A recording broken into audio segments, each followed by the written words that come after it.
So smart technology at a church. Let's talk about it.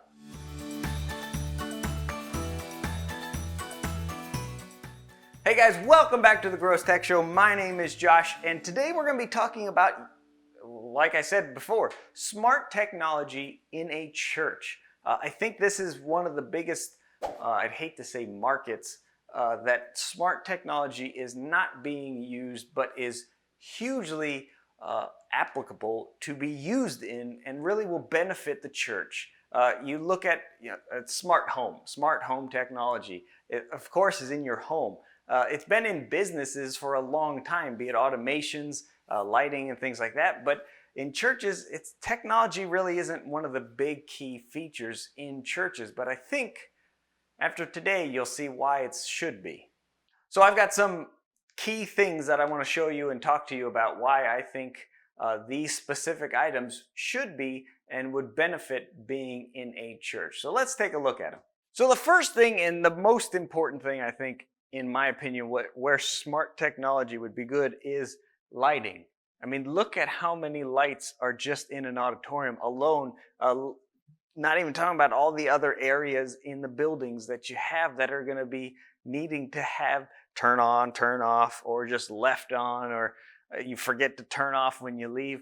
And I think smart lighting would be the key and most energy savings, I think, and that's kind of where I'm putting it in order that way, of what smart technology could do. So with lighting, having the ability to have scenes, you have either projector or TVs if you're showing a missionary presentation or showing a movie or something in your church, being able to just hit a scene and all those lights dim down to the specific setting that you already have, instead of just guessing and turning off this row or turning off that row and it's still glaring on the screen, but it's not dark enough. But if I went any lower, I don't know if I could do it, kind of thing. And instead of having to deal with dimmer switches and everything, just putting in a smart lighting system would be huge to be able to control that, and having different spotlights and things for stage on your auditorium for either the pulpit lighting or if you have a special over on the sides,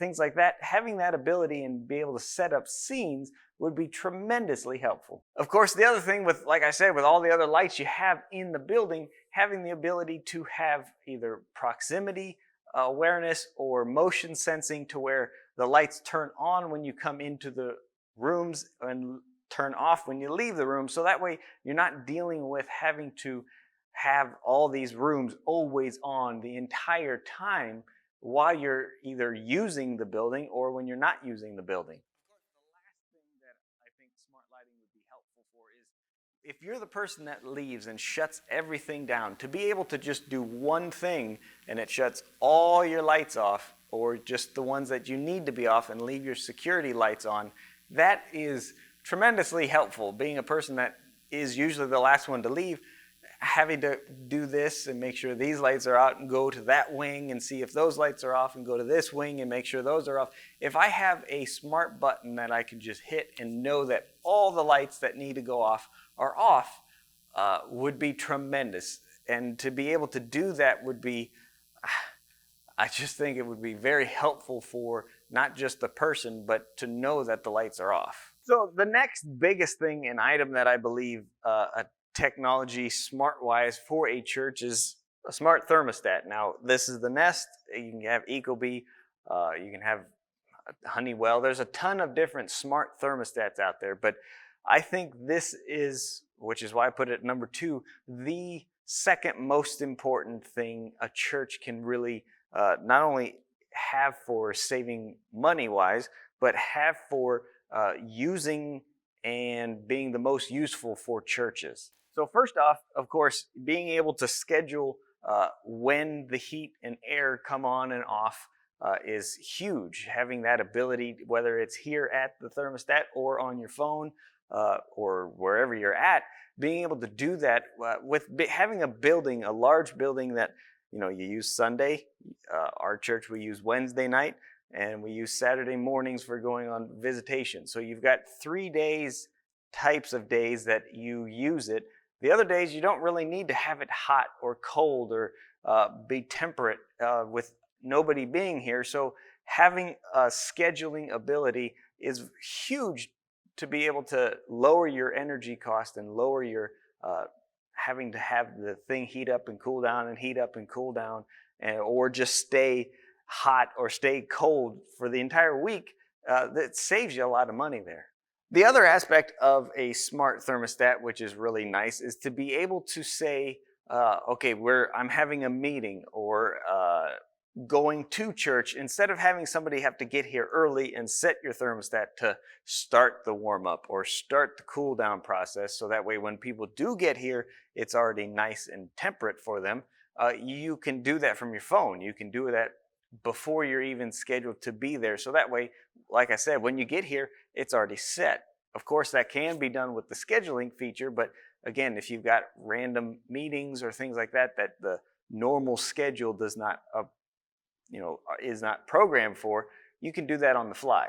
Now, the last thing about a smart thermostat in a church that I think is the key and number one thing that I think for an auditorium is huge. Okay, you go to church, you have sections, and you know this, that there's certain sections that are hotter than others or colder than others, and it's based off of where your vents are and how the air circulation happens in the auditorium.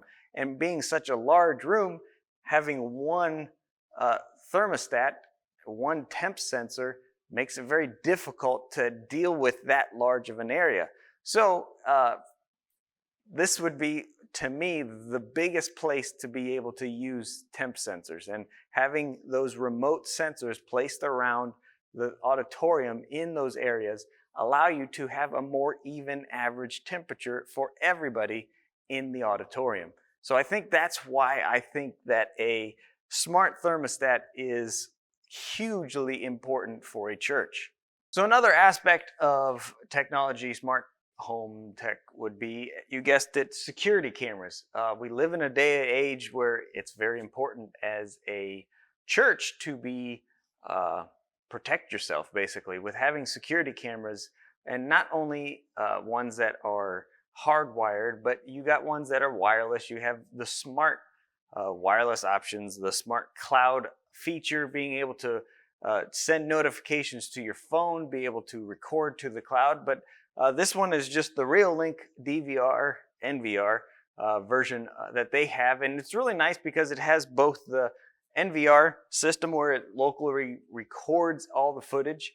So that way you have that, and as well as hooked up to the internet, so it gives you any kind of motion alerts, any kind of alerting notifications to your phone, and you can view it from your phone from anywhere. So having that for a church, I think, is a very a big liability helper, I guess would be the way I would say it.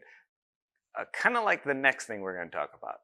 So going right along with the security cameras is a smart or automated door locking system. Again, we live in a time where you have people come into churches and shoot them up. You have people coming in after hours or after the service has started and everybody's actually here, but you got to deal with security issue that way. And by going over and manually locking the door is a security issue for people inside, because then exiting the room or the building is a difficult thing, and so they don't like you locking the doors that way. So having a smart or a automated locking system, be it a mag strip type of locking system that has the motion sensor, the emergency exit ability, is huge for churches. And I think that's where a lot of churches need to, especially I don't want to say step up, but make sure you have that in place, because once your service starts and once your time frame that normal people and most people come to church, you need to have your doors locked, because a lot of times nobody's watching the doors after the service is going, and you can have somebody come in and head down the hallway to the children's room where there's a lady and kids, and you don't want to deal with any issues like that. So having that is huge, just like the security cameras for a church. All right, so as you can see, having smart technology in a church, I think, is really something that people need to start looking into and start putting into their churches. Unfortunately, technology isn't one of the big things that churches usually looks at spending money on. And I understand that's not really the highest priority, but I think it can be not only something that can help you, but it can also be something that can save you money over the long run of being at the church or the building. Now, of course, not all smart technology would be useful. Smart doorbells, video doorbells, that you don't really need that for a church. There's a lot of other things that I didn't talk about. Smart TVs, a smart remote to be able to handle all the different TVs that you have around that place. Tracking system, like ID little smart trackers for the nursery or for your children's departments, things like that.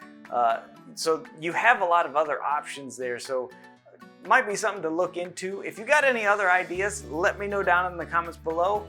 As always, God bless you, and I'll see you in the next one. Bye.